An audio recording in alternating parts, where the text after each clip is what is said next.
cada dia é mais crescente o número de acidentes nas estradas da região de Barbacena. E o trabalho do SAMU é importante no atendimento aos acidentados. Nós vamos conversar com o coordenador médico do SAMU. Vamos falar hoje também com o escritor José Geraldo Heleno. Ele fala sobre as suas obras. Em instantes, no programa Além da Notícia.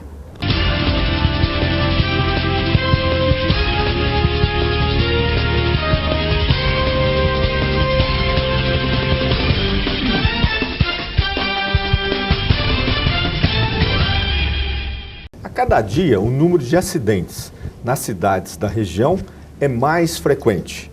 E o trabalho do SAMU é muito importante nesse processo. Hoje eu vou conversar no programa Além da Notícia com o coordenador médico do SAMU, Leonardo Póvoa. Ele vai falar um pouco sobre estatística, sobre o trabalho desenvolvido pelo SAMU, principalmente nesse atendimento a esses acidentes que acontecem aqui nas estradas da região de Barbacena. Doutor Leonardo, satisfação em recebê-lo aqui. O prazer é todo meu, né, de estar aqui com vocês, podendo mais uma vez ter a oportunidade de esclarecer a população sobre o bom uso do serviço, a melhor forma de fazer o acionamento para ter garantida a sua assistência da melhor forma possível. Doutor Leonardo, hoje quantos profissionais estão envolvidos nesse atendimento? O SAMU hoje ele funciona da seguinte forma, né? Eu não conseguiria te dizer com exatidão o número total de profissionais assistenciais. Eu vou te dar uma panorâmica do número de profissionais médicos. O SAMU trabalha hoje com um complexo regulador, né? Onde toda a regulação da macro-região, que envolve desde Congonhas até o trevo da Ferteco, né? Na nossa transição com a região de Viçosa, em Piranga, né? Quase transição com Porto Firme, e Itutinga, descendo para São João del Rei, quase transição com Lavras. Quantos municípios? 50 municípios.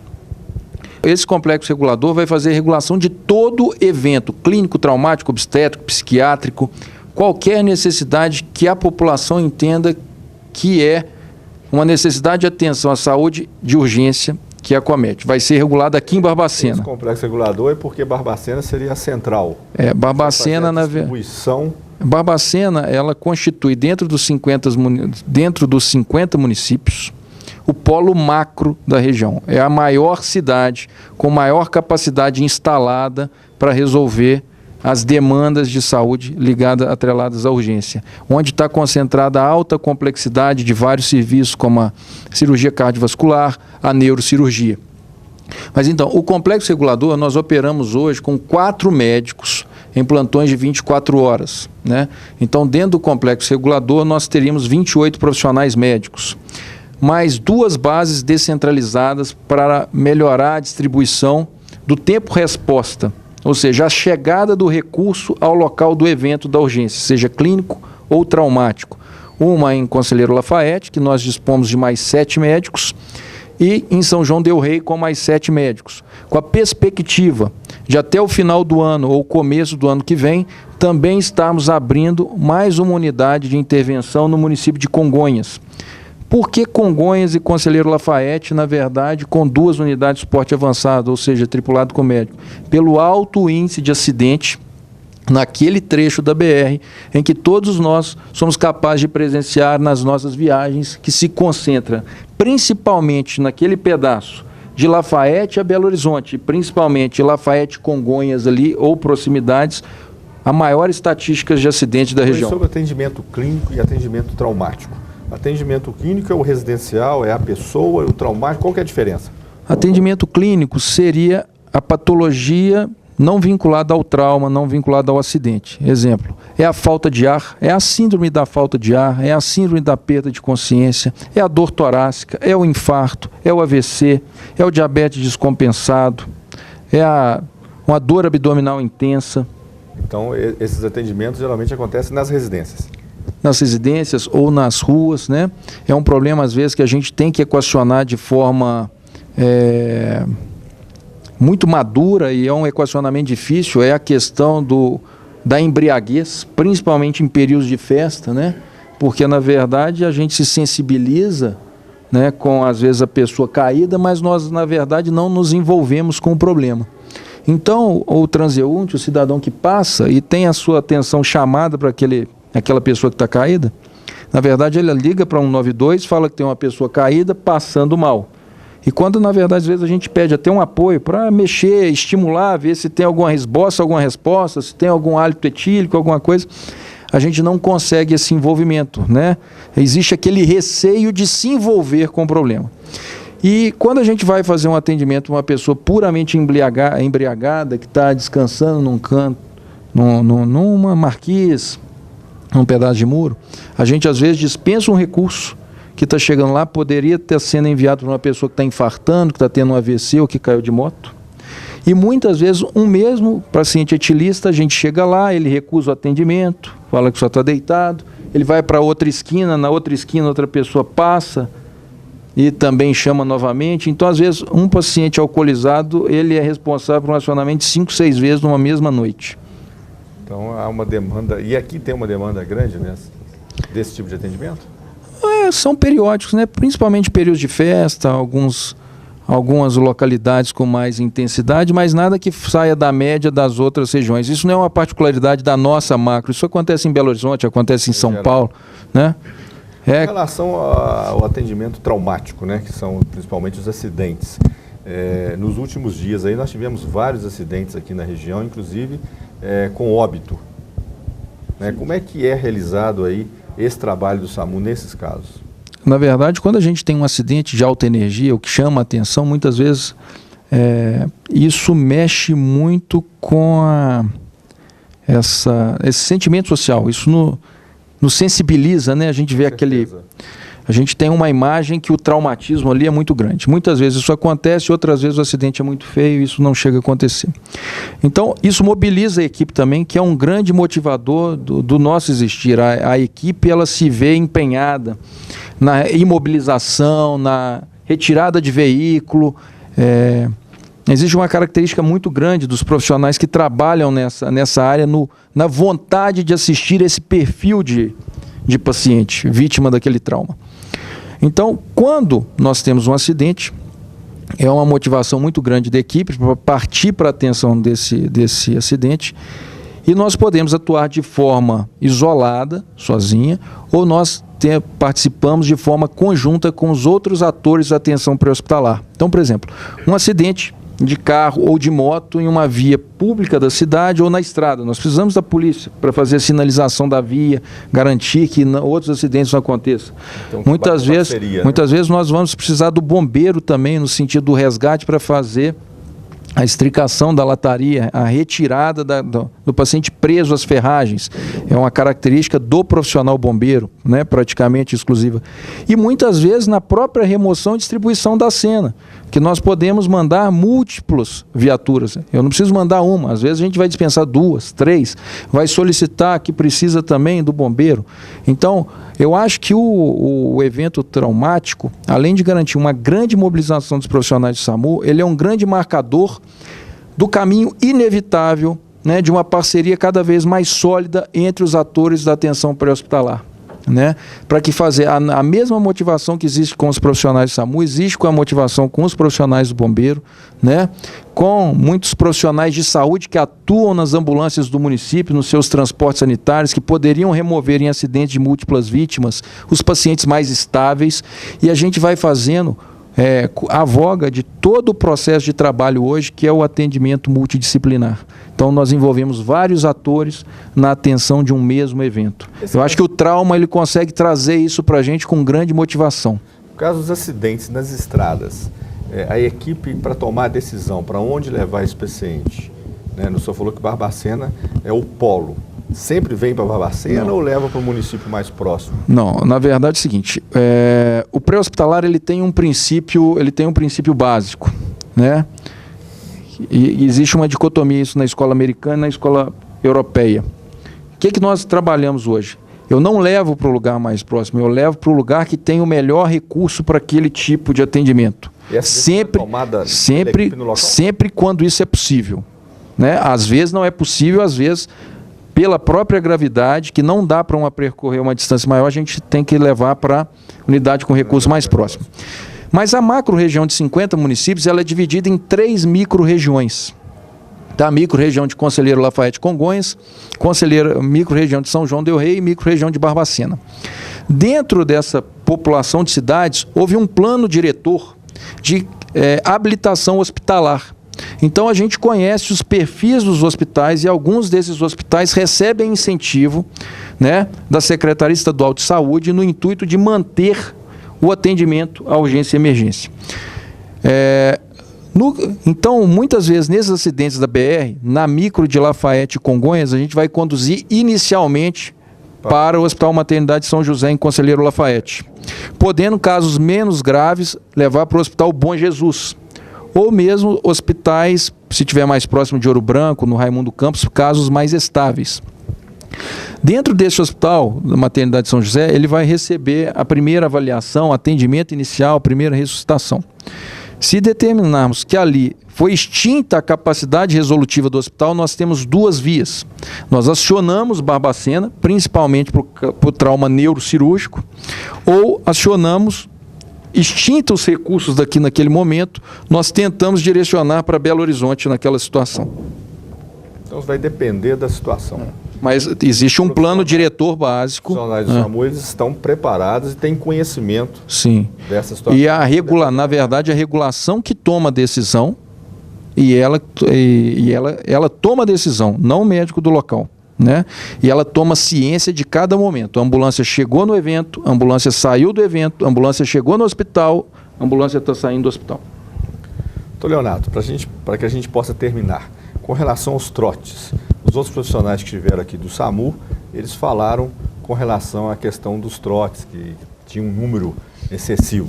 Isso diminuiu? Como é que está essa situação? Diminuiu pouco, mantém uma mediana ainda de elevada, né? Agora, o importante dizer dos trotes é o seguinte, eles são várias modalidades de trote, né? Nós temos um processo de organização que eu tenho o técnico auxiliar de regulação médica que recebe chamado. Uma das funções dele é reconhecer trote. Tem trotes que são facilmente reconhecíveis. Esses são descartados imediatamente. Inclusive, nós temos já uma tabulação dos números que sistematicamente são de trotes repetidos. Os trotes perigosos são aqueles que passam pelo nosso desconhecimento, isso é triado, chegamos no evento, não existe nada daquilo, ou o endereço não existe. Isso faz com que a população tenha o prejuízo de um evento novo que precisa de atendimento ser ceifado porque a ambulância está no lugar que não deveria estar. Então, Leonardo, as questões do SAMU são sempre bastante complexas.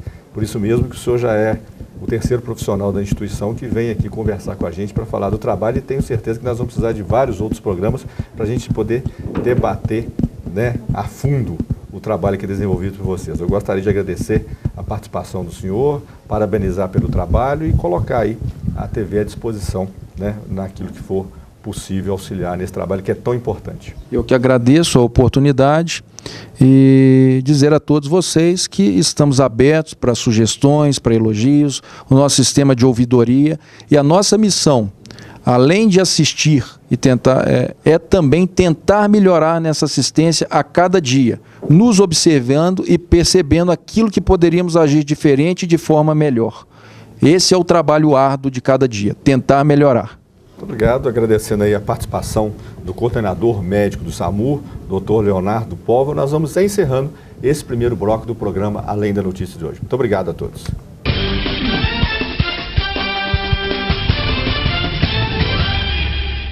Clínica São Francisco, primeiro hospital dia de Barbacena e região, centro de medicina e diagnóstico, tomografia computadorizada, raio-x digital, mamografia digital e ultrassonografia, centro cirúrgico avançado para diversas especialidades. O que há de mais moderno na cirurgia de catarata, apartamentos para internação com maior conforto e privacidade, um atendimento personalizado. Clínica São Francisco Hospital Dia, compromisso com a sua saúde. O SAS, Serviço de Água e Saneamento de Barbacena, é uma autarquia municipal que surgiu com a desestruturação do antigo DEMAI.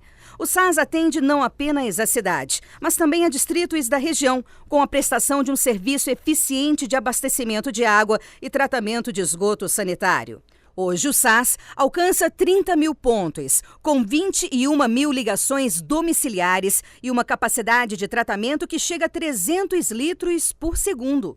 A nova estrutura montada em 2013 conseguiu de forma rápida e objetiva resultados excelentes diante do derramamento de óleo no Rio das Mortes, o maior acidente ambiental da história de Barbacena. O SAS tem objetivos concretos de expansão. Serão investidos mais de 7,5 milhões de reais em um projeto de saneamento que vai beneficiar 10 bairros da cidade. Até o final do ano nós vamos implantar mais 2 conjuntos na captação de água bruta para garantir o fornecimento à população. Vamos implantar reservatórios também e fazer novas linhas de distribuição de água na cidade. O SAS tem um compromisso com Barbacena. O SAS tem um compromisso com você. Fala pra mim, o que você acha que o mercado espera de você? Faça um dos cursos superiores da Unipac Barbacena em 2014 e aumente as suas oportunidades de trabalho. São 50 anos de experiência em educação em todo o estado. Mais de 106 mil formados nas mais diversas áreas do conhecimento. O campus Barbacena conta com excelente estrutura acadêmica, laboratórios super equipados, biblioteca informatizada, professores altamente qualificados e muito mais. Com a Unipac é assim. A gente sabe que a sua história de sucesso no mercado começa aqui. Vestibular Unipac Barbacena 2014. Acesse www.unipac.br ou ligue 0800 276 1999.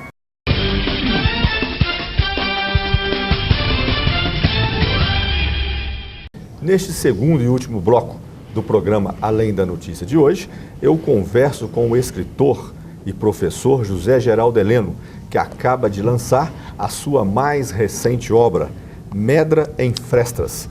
Ele que é também autor de outros livros, Café Carinho, O Santuário, Cipotânea, Fala Feio, Fala Bonito. Professor, satisfação em recebê-lo aqui no programa para a gente falar das obras, né? Principalmente desta obra agora recém-lançada, Medra em Frestas, né? Sim. Um nome diferente. Parece um trava-língua, né? Ao falar em medra em frestas, esse exigir um pouco da língua é uma forma também de valorizar a fala. Eu penso o seguinte, a comunidade humana é um filme, é um cinema mudo. Quando se escreve, está se legendando as ações humanas. E eu penso o seguinte, quanto mais se escreve sobre uma cidade, mais bem traçado fica o perfil dessa cidade. Aqui no livro só aborda o movimento comunitário dos anos 1980. E eu chamei de Medra em Frestas para chamar a atenção para a questão da fala escrita e da linguagem falada e escrita, e também pelo sentido de medra, que quer dizer crescimento, e frestas nos espaços. Só dá aqui uma atenção especial aos movimentos em Barbacena. Em 1980, e justamente porque foi um movimento sui generis, na medida em que ele gerou um movimento político partindo das periferias para o centro.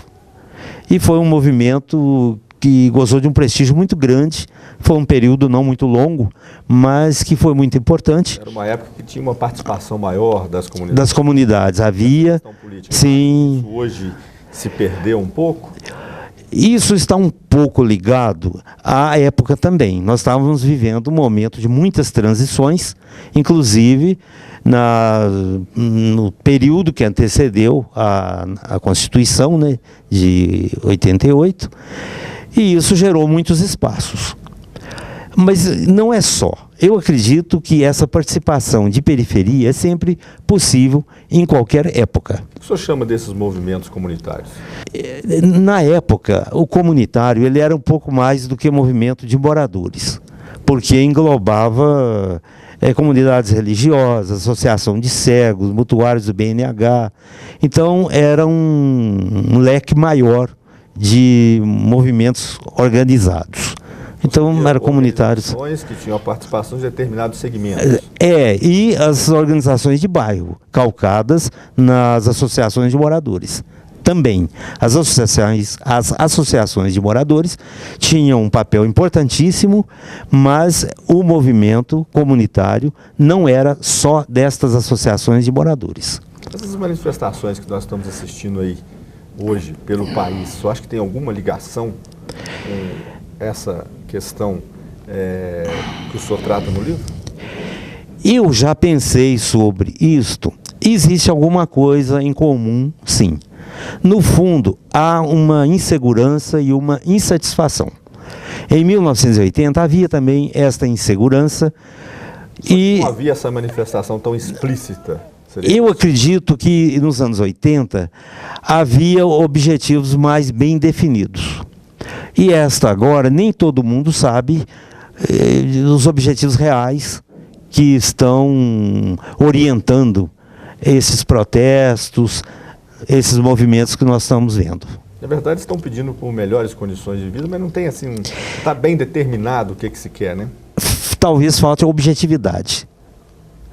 Não sei se falta um tema de abrangência geral, pode ser que seja isso. Então há uma fragmentação de pedidos, de questões, de reivindicações é o termo. Fazer aí um plebiscito, mas isso não foi à frente. Exatamente. Tinha uma questão a ser bem determinada, né? Eu acho que o plebiscito mesmo foi uma tentativa de responder ao movimento, mas o movimento também não estava muito claro onde ele queria chegar. E parece que o plebiscito também foi uma proposta também muito genérica, muito distante daquelas coisas concretas que estão sendo reivindicadas. Hoje, na atualidade, como o senhor acha que pode reaver esses movimentos comunitários da forma como era no passado? Quando nós escrevemos esse livro, nosso objetivo era preservar, registrar esse movimento como algo quase inédito, né, do papel das associações de periferias, associações de bairro, e guardar isso como um evento sui generis, principalmente numa cidade como é a nossa, onde as linhas políticas são muito bem demarcadas. Esse movimento era um movimento que tentava se equilibrar entre essas diversas linhas políticas, especialmente duas, né? Que marcam a história da cidade. O senhor é de Cipotânea? Eu nasci em Cipotânea. Por isso aqui... Cipotânea, fala feio, fala bonito. Esse livro é interessante porque eu queria saber assim, que perfil tem esta cidade? Como é que você descobre o perfil de uma cidade? Cipotânea é uma cidade que tem muitos padres. Tem muitos padres, tem bispo, é uma característica diferente. Então eu saí desarmado com um gravador e fui fazendo perguntas quase aleatórias. E as coisas começaram a surgir, e desse surgimento espontâneo, eu fui montando na minha cabeça, falando, essa cidade é isto. Duas correntes, fala feio, fala bonito, que são duas forças políticas. Não é bem um grupo de pessoas contra outro. São formações históricas duplas, uma em oposição à outra. Vale a pena ler o livro para você perceber. Gosto do livro. E ele é um livro que teve uma aceitação muito boa. Teve, muito boa. Muito boa aceitação. Você assemelha um pouco a questão da política. Aqui Barbacena também ficou polarizada em duas famílias. Hoje é um pouco diferente, porque a política tomou uma dimensão diferente. Lá, permanece isso ou não? Aqui eles dão nomes de famílias às forças políticas, né? Esse fala feio e fala bonito, eu coletei esse nome, essas expressões, nas entrevistas populares. E percebi que o fala bonito estava ligado ao grupo mais próximo do padre. Padres, seminaristas. E seria o fala feio, aqueles que não compartilhavam assim tão próximo desse círculo eclesiástico ou clerical.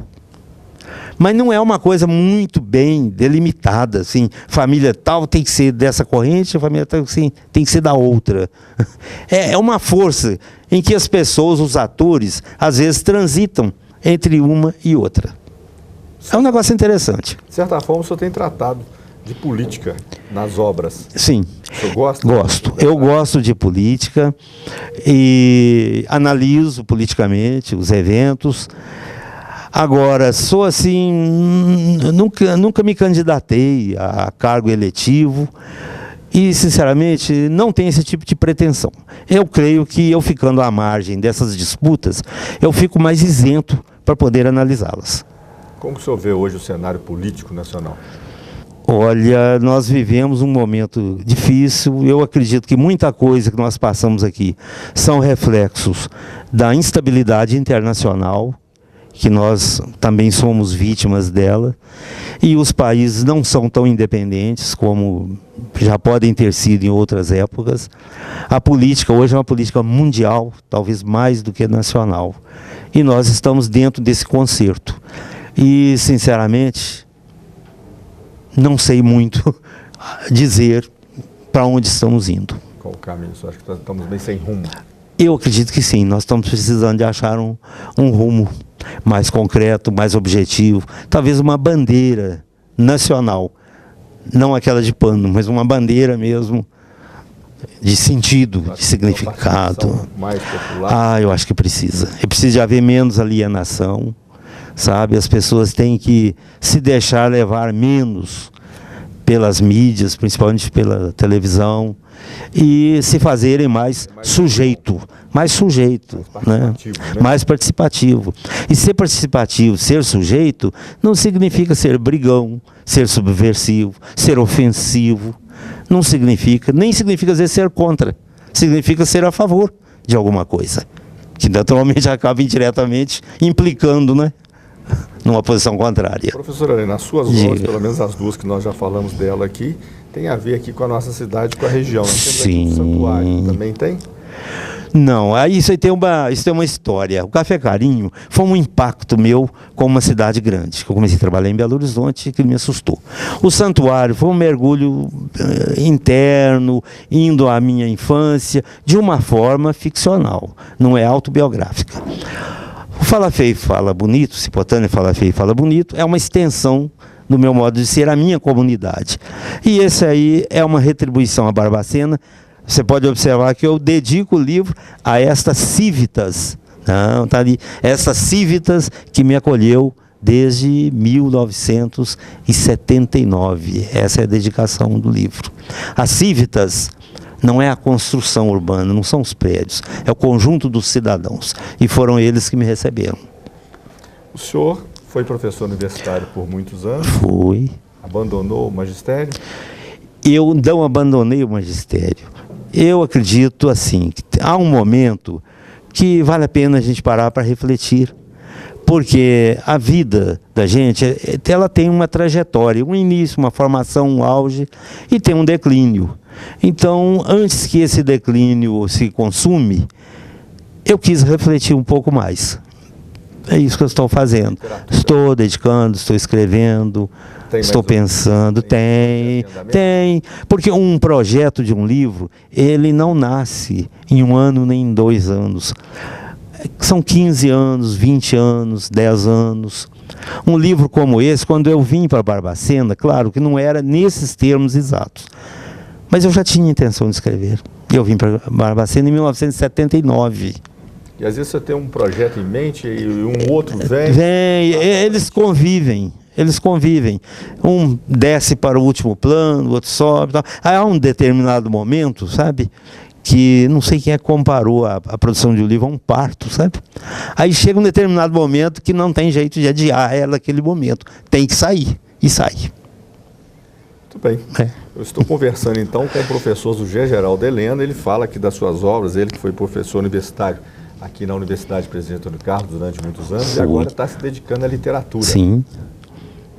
Então, ao final do programa, deixar à disposição do senhor, se quiser fazer algum agradecimento, algum comentário, considerações finais. Gilmar, eu agradeço essa oportunidade que você me deu de estar aqui com vocês e agradeço a essa comunidade de Barbacena, a Cívitas, que me acolheu desde 1979 e vou estar com ela aqui até o fim dos meus dias. As obras do senhor estão à disposição para comercialização? Olha, esse último livro você encontra nas bancas aqui do centro. Os anteriores, eu não estou atualmente com pontos de distribuição, não. O Cipotânea Fala Feio e Fala Bonito acha também nas bancas. Os mais antigos tem que ser comigo mesmo, porque eu já os retirei de circulação. Tá bom. Professor, muito obrigado, parabéns pelo trabalho do senhor, sucesso, né? Valeu. Nessa empreitada aí que é muito importante. Tá bom. Eu que agradeço.